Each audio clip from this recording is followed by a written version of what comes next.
দর্শক দর্শক চট্টগ্রাম বন্দরের লাইটার জাহাজের খবর জানতে আমরা সরাসরি সংযুক্ত হব সহকর্মী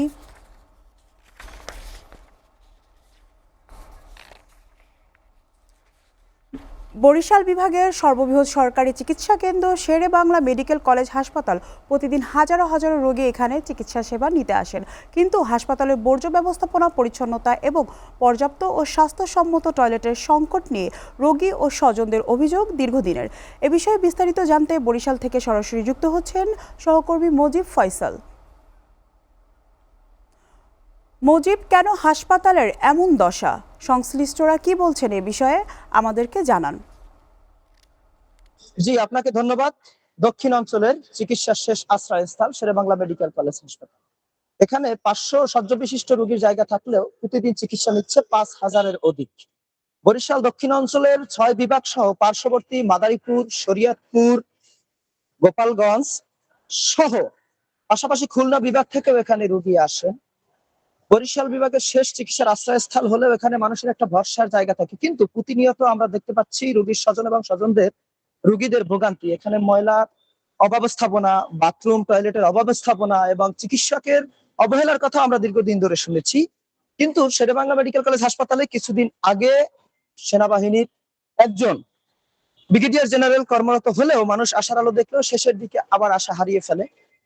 ঠিক কিছুদিন আগে গণপ্রজাতন্ত্রী বাংলাদেশ সরকারের তথ্যমন্ত্রী তিনি সভাপতি হয়েছেন। এখন মানুষ অনেকটাই আশার আলো দেখছেন, কিন্তু যে পরিমাণে রোগী থাকার কথা তার থেকে অধিক রোগী হওয়াতে বাথরুম টয়লেট এবং ডক্টরদের যে ব্যবস্থাপনার দায়িত্ব যারা রয়েছেন তারা বলছেন যে রোগীর 5 গুণ 10 গুণ এবং 500 বিপরীতে 5000 থেকে 8000 পর্যন্ত রোগী হওয়াতে তারা হিমশিম খাচ্ছে। তাদের দায়িত্বের বেলায় তারা বলছেন যে আমাদের পর্যাপ্ত পরিমাণে জনবল নেই, কিন্তু চিকিৎসার শেষ আশ্রয়স্থল হিসাবে এখানে দীর্ঘ 8 থেকে 6 বিভাগ সহ পার্শ্ববর্তী জেলার রোগীরা আসলে জায়গায় ভোগান্তি হচ্ছে, যার কারণে বাথরুম টয়লেটের অব্যবস্থাপনা, রোগীদের চিকিৎসার একের পর এক ঝামেলা থেকেই যায়। তো এখান থেকে বরিশালের মানুষের আশা করবেন যে চিকিৎসার ব্যবস্থা যাতে খুব সুন্দর হয় এবং তাদের যে থাকা এবং তাদের বেডের জায়গা থেকে আমরা আপনাদের যদি একটু দেখাই যে যেই পরিমাণে সহ্য রয়েছে তার থেকে রোগীরা এবং রোগীর স্বজনরা কিন্তু মেঝেতেও জায়গা নিচ্ছে। এখানে থেকে নিরুপায় হয়ে এক প্রকার বলতে গেলে তারা চিকিৎসা নিচ্ছে, কিন্তু সব মিলিয়ে তারা হতাশার থেকে বের হতে পারছেন না। কারণ আমরা এশিয়া মহাদেশের মধ্যে বরিশাল বিভাগের শেরেবাংলা মেডিকেল কলেজ হাসপাতাল কিন্তু অন্যতম। এখানে মানুষ চিকিৎসা নিতে যে আশা করে আসেন, আমরা রোগীদের সাথে কথা বলেছি, জেনেছি তাদের পরিষ্কার পরিচ্ছন্নতা এবং চিকিৎসার সবকিছু মিলিয়ে তারা কিন্তু সবাই খুশি না। এবং আমরা সব মিলিয়ে বরিশাল শেরেবাংলা মেডিকেল কলেজ হাসপাতালের চিকিৎসার উন্নত কামনা করি।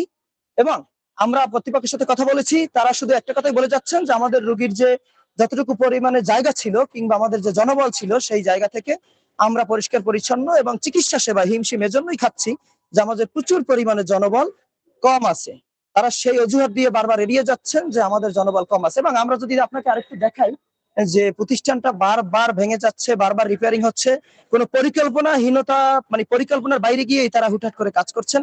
নির্দিষ্ট কোনো সুনির্দিষ্ট পরিকল্পনা নেই এবং তারা যে কোনো ভাবে তারা মিটিং করছেন, সময় নিচ্ছেন, কিন্তু একের পর এক শেরেবাংলার দুর্গম শেরেবাংলার আমাদের কোনো পরিস্থিতি ভালোর দিকে কোনোভাবেই যাচ্ছে না।